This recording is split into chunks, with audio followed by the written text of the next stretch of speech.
the cityscape has changed beyond recognition. Dubai, the most luxurious place in the world. Ask a lot of people, have you been to the Middle East? And they'll say, oh yeah, Dubai. The city is now a global business hub and luxury tourist destination that boasts the world's tallest building and a police force that drives supercars.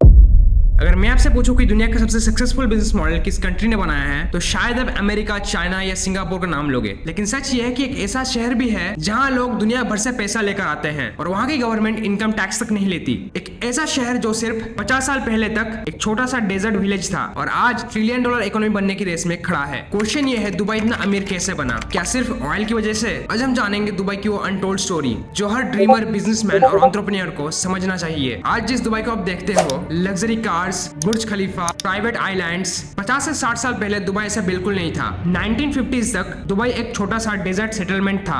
ना sky scrapers थे, न luxury hotels, न tourism, ना दुनिया भर के businessman. लोगों का मेजर बिजनेस था फिशिंग और पियर डाइविंग। और सच बताओ तो दुबई की इकोनॉमी उस टाइम बहुत वीक थी और लोगों को लगता था दुबई कभी भी डेवलप्ड कंट्री नहीं बन पाएगा। लेकिन फिर एक ऐसी चीज हुई जिसने दुबई का फ्यूचर पूरी तरीके से बदल दिया। 1966 में दुबई में ऑयल डिस्कवर हुआ और उसी मूवमेंट ने दुबई को एक अपॉर्चुनिटी दी। अब यहाँ एक बहुत इंटरेस्टिंग बात होती है, दुनिया के बहुत सारे कंट्रीज ने ऑयल डिस्कवर होने के बाद सिर्फ ऑयल पर डिपेंड करना शुरू कर दिया और कुछ डिकेड्स बाद ऑयल की डिमांड या प्राइसेस चेंज हुई, उनकी इकोनॉमी स्ट्रगल करने लगी। Venezuela, a country with the potential to be rich and prosperous until it hit the worst ever economic crisis in its history. Venezuelans today cannot eat. You see people eating from the garbage. Hospitals that have massive deaths of newborns, and there is no access to medication. Venezuela, of course, a country where prices double every few weeks and a monthly salary isn't enough to buy meat for one family meal. लेकिन Dubai ने एक ऐसा decision लिया जो दुनिया के सबसे intelligent decisions में एक माना जाता है। दुबई के लीडर्स ने सोचा, अगर हम ऑयल पर डिपेंड रहे तो एक दिन हम खत्म हो जाएंगे और यहीं से शुरू होती है दुबई की असली कहानी। दुबई के रूलर शेख राशिद बिन सैयद अल मक्तूम का एक फेमस कोट है, My grandfather rode a camel. My father rode a camel. I drive a Mercedes. My son drives a Land Rover. And my grandson is going to drive a Land Rover. But my great-grandson will ride a camel again.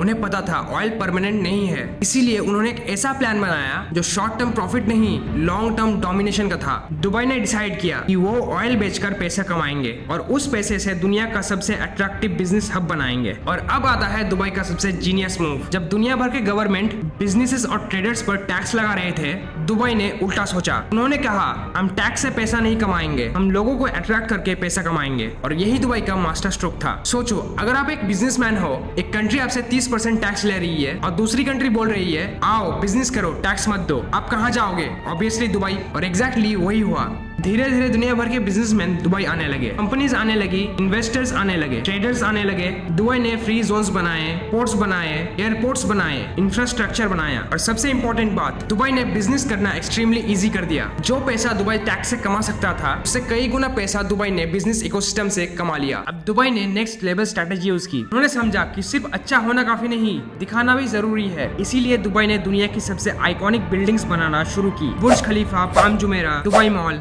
Luxury hotels, private islands, ये सब सिर्फ buildings नहीं थी और शायद दुनिया की सबसे सक्सेसफुल मार्केटिंग कैंपेन्स। इतना ज्यादा लोग दुबई के बारे में बात करते हैं, इतना ज्यादा पैसा दुबई में आता है। आज दुबई में हर साल मिलियंस ऑफ टूरिस्ट आते हैं, शॉपिंग करते हैं, इन्वेस्ट करते हैं, बिजनेस मीटिंग्स करते हैं, प्रॉपर्टी खरीदते हैं और ये सब पैसा डायरेक्टली दुबई की इकोनॉमी में जाता है। इंटरेस्टिंग बात ये है कि आज दुबई की जीडीपी का छोटा सा हिस्सा ऑयल से आता है। Just over 50 years ago, oil was discovered here in Dubai. It helped build this modern metropolis, but the resource accounts for less than 1% of the state's GDP. बाकी सब आते हैं बिजनेस, टूरिज्म। तो क्या दुबई ऑयल की वजह से rich बना?